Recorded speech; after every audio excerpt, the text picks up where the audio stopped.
it now. Whip! Whip, is that what you said? Yes! What a goal that is!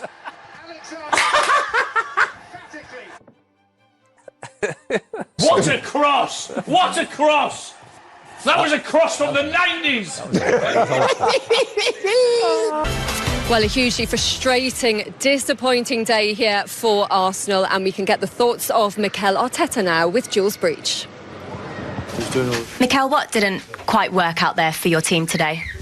Well, I thought we started really well the game. We were very dominant and brought in the best moment after a direct play. Second ball goes wide. We don't defend the box well enough. Credit to them as well. They put an unbelievable delivery and header in the box. And from there, game changes. You know, when you have to face this team, the moment they go ahead, you're going to start to play a different game. You have to adapt to that. We didn't well enough. We didn't find enough answers to a lot of the questions and situations that you have to resolve better. So at the end, very frustrated. Yeah, you said before the game that the team need to show their teeth. Did you see the fight and the intensity that you wanted to see after going a goal behind? Yeah, but it was more related as well with certain situations that obviously we didn't cope with them well enough, and we got dragged into a game that they are looking for constantly, and we didn't have enough consistency to get out of that game to play the game that we wanted. When we have moments to that, we created 2 or 3 big chances because they didn't really create much at all, but that was the difference in the game. You mentioned that lack of creating chances. Declan came so close in stoppage time to getting an equaliser, but why weren't there more moments like that throughout? We had 2 big chances. Mikel had another big chance. Guy Martinelli has another big one. But yeah, on those games, especially when you go away and they defend after that so deep, we like those answers, you know. And if it's not like this, the amount of set pieces that we generated today, we didn't really convert from that as well. So at the end, you go little by little, not adding the things that you need to win the game, and credit to them. It's obviously not the start you wanted to a big week with Inter Milan and Chelsea coming next. So how do you ensure that the team stay lifted and their heads don't drop as you head into those games? Well, it's time to do it on the pitch. You know, we can say whatever we want. Probably we're not going to find the right words today because after losing a game, you are hurt. But we have to show it on the pitch on Wednesday night. And just finally, a few months into the Premier League season now, what have you learnt so far as a group about the fine margins that it might take this season to challenge for the title once again? Yeah, it is always the case in this league, and you understand the opposition that you play in, and the level is raising, and you have to be at our best in every department to give yourself the chance to win, especially when you play again away from home against these kind of opponents. Thanks, Mikel. Thank you. Enough. You know, not putting them under enough pressure. You know, I thought, again, Marino wasn't tight enough in and around the midfield. I think he's still getting up to speed, but it really is quite frustrating to be 10 games in and feeling like you feel now. And that's only because we know how tough it is to try and chase down Manchester City. So this will be, like I said with Bournemouth, 1 shot on target against Bournemouth, 1 shot on target today. It's not good enough. It's not good enough for a team that's going for the title. So, you know, there's a lot of work to be done in that dressing room. We can't keep looking and saying we're missing Martin Ødegaard. We can't keep saying that because we know we're missing that. And let's have a look at the best chance for Arsenal. Yes. Declan Rice. Yes, you know, coming to arguably a player that is very hard to question when it comes to output. But like this one again, you know, I'm not sure if it's one of those, you know, where the ball's curling in. So you kind of try to help it on this way. I'm sure he'd probably prefer that if it was coming in onto him. So like we saw with Isak's header, you go and you meet it. He's trying to keep it going where it's going, and unfortunately he's got it past the near post instead of just getting ahead on it to head it where it's come from. And it's much more difficult to do that when the ball's spinning that way towards you. But again, you know, it's unfortunate that his Declan has missed the best chance for us, but I don't think we deserved anything out of that game today. Kept himself as fit as he would like. So that opens up the conversation. But he's such an intelligent and well-mannered and respectful boy. He knows that he just needs to keep playing like he did today. And that was a massive test, by the way. He's playing against Saka, who's banging form. And he dealt with him quite comfortably. Saka was not at it today. And Lis Hall and his teammates around him and the structure that Eddie put him in helped out. But he was brilliant. And I think I can see a very bright future for him. Because you spoke about that defensive improvement. He's always had good attacking output, but how well did you think he defended today? Do you know as well, of course, we did exceptionally well. Livermento as well, the other side, just as well. And you look at opportunities for England, and he can play left, he can play right. So they've definitely got some really good young England players here. English players in the group, but it was how they played collectively today. They kind of decided, okay, we're not really going to press. I watched them in midweek. Chelsea passed around them. Okay, they had one success where they scored, but if they made the right call, manager made the right call today tactically, and then they executed that plan perfectly. But Arsenal just didn't turn up today. Didn't play the football we expected. Didn't play like champions. And now they're nursing those wounds with a very big game coming up in the Champions League in midweek. Yeah, absolutely. And then Chelsea away as well next weekend for Arsenal, so a massive week in their season. We spoke before the match though, Joe, about how well Newcastle were going to have to do defensively. Just what was your summing up of the game plan and how effective it was? Well, it was massively effective. Arsenal were limited to two or three half chances. Declan had one at the end. And I think that's all down to this. We wondered whether they would step on to Arsenal. They did at times, but most of the time they were dropped off into this bank of 4 and a 5, and the distances were so well, and they were doubling up, and they was aggressive, and Arsenal were moving it, and they wasn't doing themselves favours. Mine was that they was moving it slow. But Newcastle were fantastic in this. They were, and in a way, we've talked about Arsenal like the Thames barrier. Newcastle did today what Arsenal are offering doing themselves, sitting deep. Doubling up here. You see Gordon getting all the way back. I mean, that's really seeing things through, isn't it? Yeah. Almost playing like a doubling up fullback situation on that right side. Same thing was happening on the left. Arsenal ran out of ideas, Mark, didn't they? They just couldn't. When you're playing against a team that defend as well as Newcastle did today, you end up just floating one in, and that was Arsenal's afternoon, and it's credit to Newcastle and Eddie and the structure that he put him in. And credit to his team selection today as well, Eddie Howe, because he did make those changes. Tonali taken out the team, so your Longstaff were Whitlow in that midfield, so Willock. So it was a workmanlike display, and everybody played their part. Joe Linton does an amazing job, doesn't he, on that other side as well. So both fullbacks, wingers getting back in, but the difference is the detail today. One ball in the box, and Isak gets on the end of it, and Arsenal needed to defend way better than they did, and that really has cost them the game today. Yeah, talking about Arsenal defending, 10 goals in 6 games now they've conceded, Martin. 6 games without a clean sheet. Why do you think they're losing some of that defensive steel? Well, over a period, obviously there's been different personnel, there's been injuries to the back four. I think this is the 7th different back four in 10 games. But look, that's a basic. It's all about touch tight in the box. And if you look, the first central defender, which is on that side, Gabriel, just gets a little bit disengaged. Look, there's one player there, and there are 2 Arsenal defenders. You've got to be able to deal with that when the ball comes into the box. And that was the one bit of, if they get a clean sheet today, if they deal with that ball coming in, it could have been, a point that they take away. But because they get that wrong, and they've been so good at that away from home particularly, but they get punished by Isak today. Yeah, they've had such a steady structure, Arsenal. The 2 centre halves have been consistently fit. Ben White's not been fit, and they've had to move it around. Mikel's had to move it around, and that does disrupt you. It does. So I think they will get clean sheets, Mark, won't they? There's no doubt about that. And this is a rough ride. But the big test for them is their mentality and their personality, because they'll walk back. There's a lot of people tip them for the league, me included. And I'm second guessing that now after what I saw today.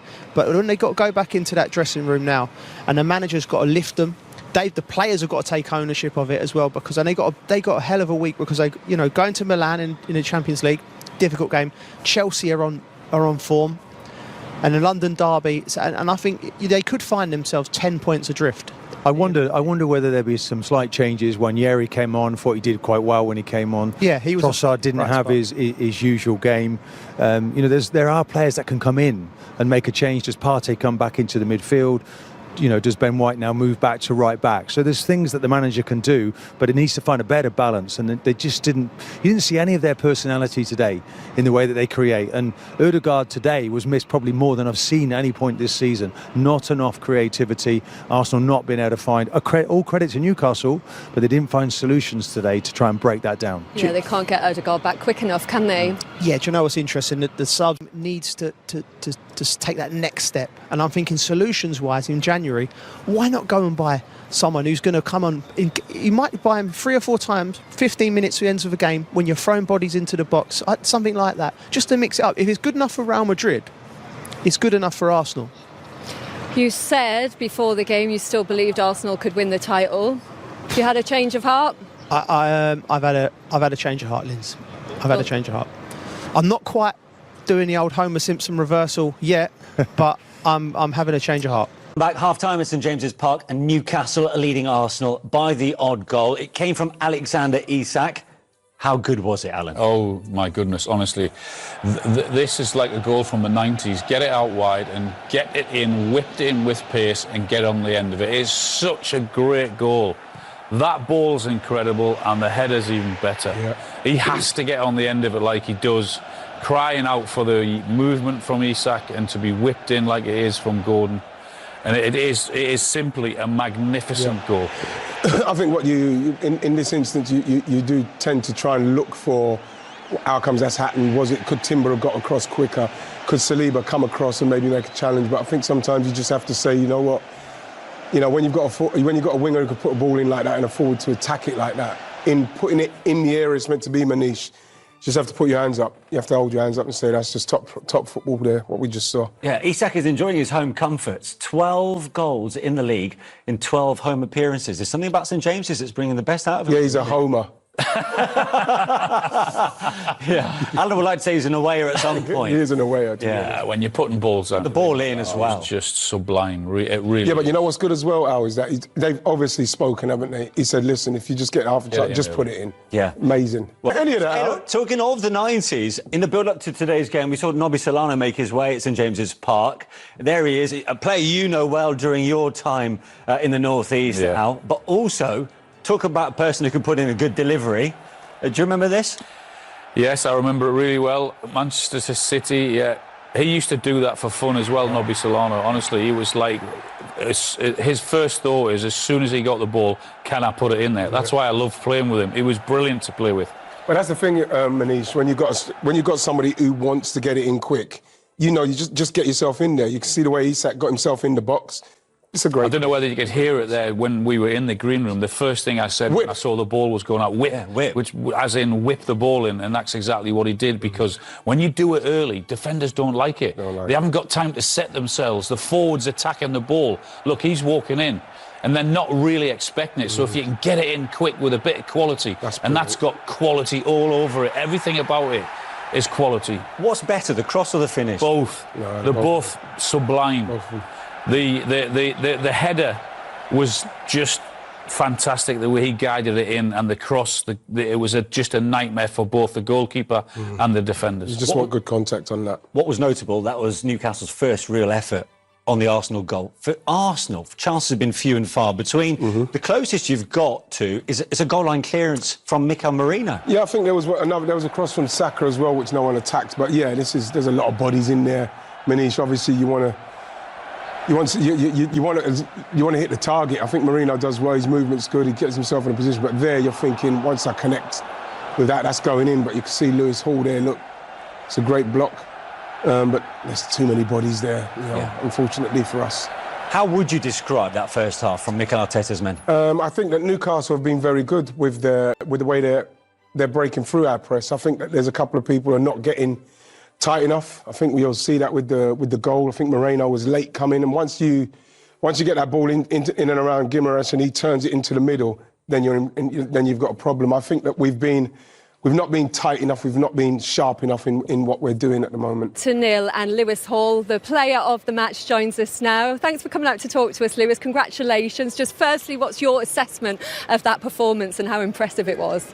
It was a really, really good performance from us. I think we know what they can bring. We've seen it all of last season, how competitive they are. And then when we went 1-0 up, it was just about sort of just in a low block, really, working hard together. And there's a lot of players in that team who probably don't want to be doing that sort of jobs, but they've done fantastic today. How pleased are you with the way you played as well, especially the way you handled Bukayo Saka? We were talking about how tough a job that is before the game. Yeah, Bukayo's an amazing player. So going into the game, I was just thinking if I can keep him as quiet as possible, then I think I've done my job well. So We saw lots of celebrating as well through every block, every tackle. Was that part of the message from the manager before the game about how resolute you were going to have to be today? I think it's just the sort of the nature of teams when they come and play at St James's Park. I think every block, every tackle, every throw-in we win, it's just you can see there. I think little things like that get the crowd going, where at other places it might not mean as much. So it's amazing when you can sort of get that feeling for a block or winning a throw-in or something like that. Yeah, the crowd were celebrating them as much as you were on the pitch, definitely. Lewis, I'm going to ask you. So you've come up here now about a year. You've been up here. How have you found it? First of all, playing for Newcastle, and your next step with England. You must look at that as a pathway. Like there's not many left backs for you to get, and if you keep playing like that, mate, you're going to be in the running, aren't you?